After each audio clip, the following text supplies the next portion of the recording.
नहीं, वो अरविंद केजरीवाल से डर रहे हैं। यहाँ उनका रिकॉर्ड आप जानते हो।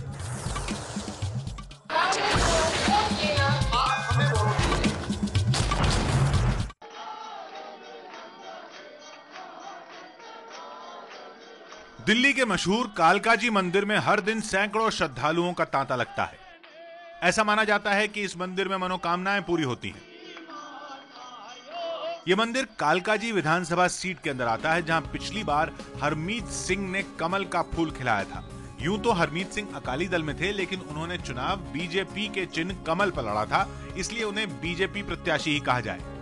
लेकिन क्योंकि मूल रूप से वो अकाली दल में थे और अब बीजेपी और अकालियों के बीच रिश्ते वैसे तो नहीं जैसे पिछले साल थे, इसलिए ये सवाल खड़ा हुआ है कि क्या ये गठबंधन अब भी बरकरार रहेगा। 15 साल तक यहाँ सुभाष चोपड़ा की अगुवाई में मजबूत हाथ की पकड़ ऐसी ढीली हुई कि कांग्रेस खिसककर तीसरे नंबर पर आ गई। पिछली बार यहाँ बीजेपी के हरमीत सिंह को 30,683 वोट मिले थे। आम आदमी पार्टी के धर्मवीर सिंह को 28,639 वोट मिले थे, जबकि कांग्रेस के सुभाष चोपड़ा को 25,787 वोट ही मिले। धर्मवीर सिंह अब आम आदमी पार्टी से बीजेपी में शामिल हो चुके हैं, लिहाजा आम आदमी पार्टी को यहाँ नए चेहरे की तलाश है, जबकि हरमीत सिंह एक बार फिर यहाँ जीत की उम्मीद कर रहे हैं। ये विधानसभा सीट दक्षिण दिल्ली लोकसभा क्षेत्र के अंदर आती है, जहां से बीजेपी के रमेश बिधूड़ी सांसद हैं। इस सीट के अंदर दिल्ली का प्रसिद्ध कालका मंदिर आता है। इसके अलावा ईस्ट ऑफ कैलाश का कुछ इलाका, श्रीनिवासपुरी, गोविंदपुरी, मोदी मिल का इलाका आता है। इस सीट पर पंजाबियों की संख्या ज्यादा है, खासतौर पर वो जो विभाजन के बाद आकर दिल्ली में बसे थे। उनके एक तरफा वोट यहाँ किसी भी उम्मीदवार के लिए वरदान साबित हो सकते हैं। दिल्ली से अब तक 12 नुक्कड़ बहस। नमस्कार, मैं हूं सरोज सिंह। कौन बनेगा मुख्यमंत्री की नुक्कड़ बहस में आपका स्वागत है। आज हम बात करेंगे दिल्ली की कालकाजी विधानसभा सीट की। यहां पर तीनों पार्टी की तरफ से प्रवक्ता आज मौजूद हैं और साथ ही मौजूद हैं, अगर हम बीजेपी की बात करें तो बीजेपी अकाली गठबंधन से इस सीट में विजय हासिल की थी 2013 के विधानसभा चुनाव में। वहां से हमारे जीते हुए कैंडिडेट मौजूद है बीजेपी की तरफ से। अगर हम बात करें कांग्रेस की तरफ से तो इंदू जी यहाँ पर मौजूद हैं, और अगर हम बात करें आप पार्टी का तो रिप्रेजेंट करेंगे यहाँ आभास। सबसे पहले आपसे जानना चाहूंगी, चूंकि आपने यहाँ विधानसभा सीट जीती थी, पहला मौका था आपके लिए, कांग्रेस को आपने हराया था, अकाली बीजेपी गठबंधन में लड़ी थी पिछली बार, क्या इस बार भी हम ये समझ सकते हैं कि दोनों का अलायंस होगा? बिल्कुल अलायंस होगा। ये ऐसा गठबंधन है जो सामाजिक तौर से, राजनीति से ऊपर उठ के सामाजिक तौर से गठबंधन है, और ये गठबंधन पंजाब में आतंकवाद के बाद का गठबंधन है, जिससे पूरे देश के अंदर अमन शांति हुई। लेकिन पिछले कुछ दिनों में जिस तरह से हरियाणा में गठबंधन टूटे और महाराष्ट्र में गठबंधन टूटे, उसके बाद एकला चलो की राजनीति पे चल रही है बीजेपी, फिर किस दावे के साथ आप ऐसा कह सकते हैं? और अगर गठबंधन टूटता है तो क्या आपकी सीट पर भी खतरा है? मैं बाकी के बारे में नहीं बोल सकता हूँ, मगर अकाली दल और बीजेपी का जो गठबंधन है वो टूट है, और जिन रिश्तों के बीच में कभी भी कोई दरार नहीं आई। हरियाणा की बात की जाए तो हरियाणा के अंदर पिछले 3-4 चुनाव आप पिछले उठा के देख लें, उसमें अकाली दल हमेशा अपनी इंडिपेंडेंट इलेक्शन लड़ता है, और ये गठबंधन के ऊपर कोई भी आंच आने वाली बात हाईकमांड की तरफ से नहीं है, क्योंकि मैं पिछले 11 महीने में लोगों के बीच में रहा हूँ, और जो हमारा काम है वो हमें टिकट दिलाएगा। यानी कि ये सोच रहे हैं कि इन्हें टिकट मिलेगा। आभास हमारे साथ आप पार्टी की तरफ से मौजूद है। हम आभास आपसे बात करते हैं, आपके जो पिछले साल के कैंडिडेट थे वो अब यहाँ नहीं रहे, बीजेपी में आ गए, तो क्या आपसे ये उम्मीद रखी जाए कि आपका यहाँ पे अब कोई चेहरा नहीं है? देखिए, चेहरा नहीं, हमारा एक विचारधारा है। अरविंद केजरीवाल के नेतृत्व में हम इलेक्शन लड़ेंगे, जैसे पूरी दिल्ली में लड़ेंगे, तो हमें कोई फर्क नहीं पड़ता कि कौन पहले था कौन आगे आएगा। एक अच्छा चेहरा आएगा, समझदार पढ़ा लिखा इंसान आएगा, और यहाँ के स्थानीय मुद्दों को उठाने के लिए आएगा। और क्या आभास भी उस रेस में है? देखिए, रेस कोई नहीं होती, रेस कुछ नहीं है। हम सारे कार्यकर्ता हैं, हम इस पद्धति के लोग हैं कि पार्टी कहेगी ये काम करना, हम करने को तैयार हैं। आप कांग्रेस की तरफ से हैं। सुभाष चोपड़ा जी 15 साल से यहाँ थे, तब तक किसी ने चैलेंज नहीं किया जब तक हरमीत जी नहीं आए।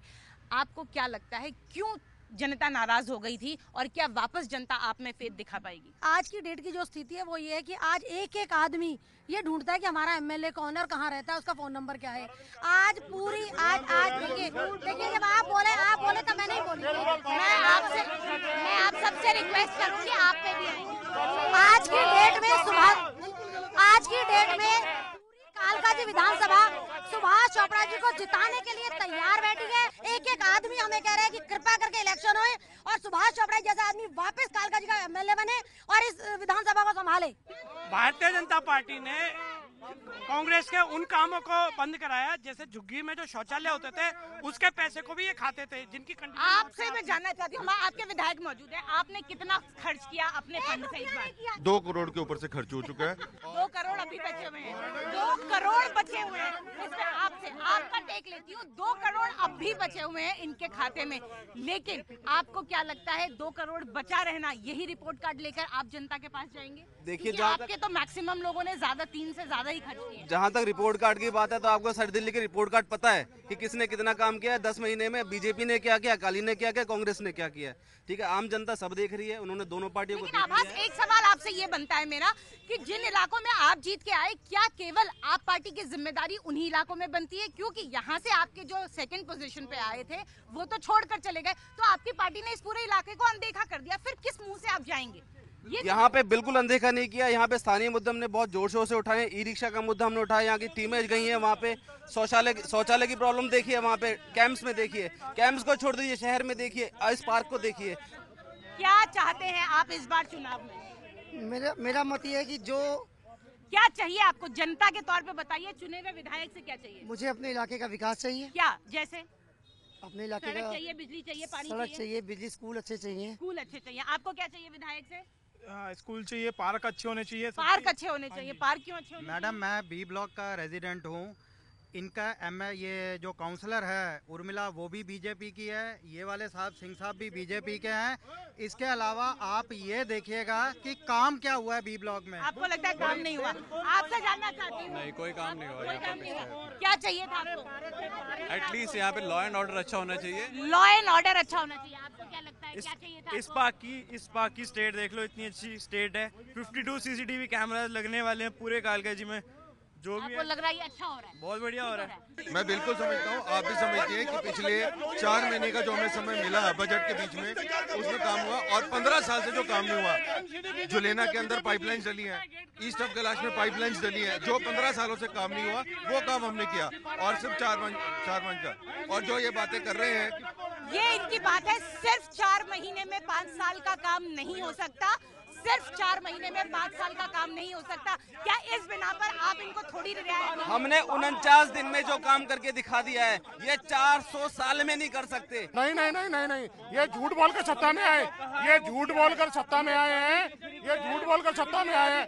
लेकिन भैया बोलने दीजिए, झूठ बोलकर सत्ता में आए हैं कि ये 50% बिजली के रेट आधे करेंगे, लेकिन जिसका बिल 10,000 रुपए था उसका बिल 5,000 नहीं हुआ। मैंने 10 महीनों के अंदर लोगों के काम किए और लोगों के बीच में रहा हूँ। आज जो इंटरव्यू लेने आए हैं यहाँ पर, वहाँ का उनका कैंडिडेट आज भी आपके बीच में नहीं है। उनके रिप्रेजेंटेटिव जो पिछले 15 सालों से वहाँ जो चेहरे दिखा रहे थे वही यहाँ पर हैं। वो अपने आप को इस लेवल से ऊपर समझते हैं और इस राजनीति से ऊपर समझने वाले हो, इसलिए लोग उनसे बहुत दुखी। एमएलए का तो फोन नंबर नहीं पता लोगों को, एमएलए को लोग नाम नहीं जानते, कौन एमएलए लोगों को पता ही नहीं है। अब जाके देखिए जनता के बीच में, सारे कैंप्स में जाके देखिए, अकाली भाजपा गठबंधन ने वहाँ लोगों के ट्यूबवेल तक बंद करा दिए। हमने वहाँ धरना दिया, हमने वहाँ अथॉरिटी से बात करके वो ट्यूबवेल चालू करवाए। आप जाके जनता से पूछो, आप शहर में जाके पूछो, आप देखो पूरी दिल्ली में क्या हुआ है। एक हमने अपना विजन दिया है, हम काम करते हैं और काम करके दिखाया है, तो जनता हमें समझ रही है। ये जो हेलीकॉप्टर नेता है इनका गुरूर बिल्कुल सर पे चढ़ के नाच रहा है। इनका गुरूर। कालकाजी विधानसभा सीट से आज इतना ही। कल दोबारा आपसे मुलाकात होगी एक नई विधानसभा सीट पर। तब तक के लिए मुझे दीजिए आज्ञा। सरोज सिंह, एबीपी न्यूज, दिल्ली नहीं, वो अरविंद केजरीवाल से डर रहे हैं। यहाँ उनका रिकॉर्ड आप जानते हो।